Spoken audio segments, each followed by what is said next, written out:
অচিন বাণী চিনি পোৱাটো দূৰৰে কথা সি তাইক কাহানি ক'তো দেখাই নাছিল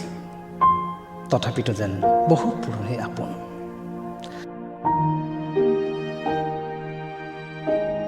ডক্টৰ বীৰেন্দ্ৰনাথ দত্তৰ গীতৰ 3দিনীয়া কৰ্মশালা এখনত মাত্ৰ 5 কোজমান আঁতৰৰ পৰাই মুখখনৰে চোৱা দেখি সি চিনি উঠিছে যে তাই আৰু আন কোনো নহয়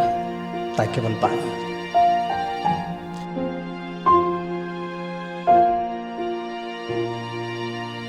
সুস্পষ্ট আৰু গোটা গোটা উচ্চাৰণেৰে কৰা বাৰ্তালাপ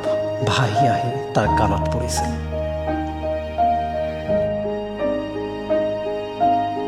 তুলনামূলকভাৱে অলপ চাপৰ যদিও মৰম লগা এক মিঠা চাৱনিৰে সতে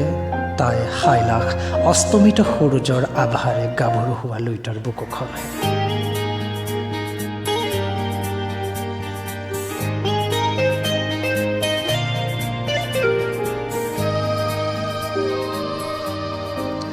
পৰিচয়বিহীন যাযাবৰ নগৰী অকলশৰীয়া মই জেপি দাসৰ এই গীতটো শুনি ঘূৰি চালেহি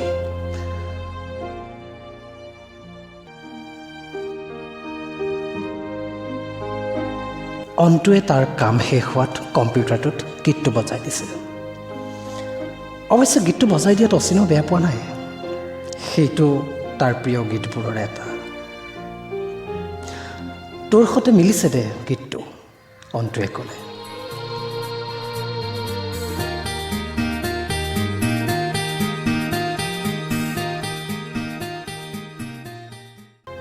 অচিনে একো উত্তৰ নিদিলে সি বাৰু মনে মনে বাণীক ভাল পাই পেলাইছে নেকি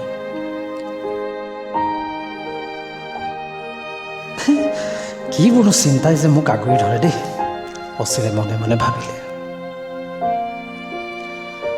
মোবাইল ফোনটো উলিয়াই লৈ সি তাইৰ ফেচবুক প্ৰফাইলৰ পৰা সাঁচি ৰখা ফটোকেইখন বাৰে বাৰে চালে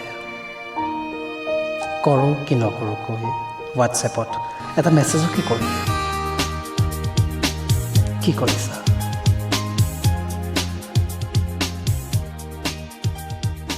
উত্তৰটো পোৱাৰ আগেই সহকৰ্মীৰ মাত অচিন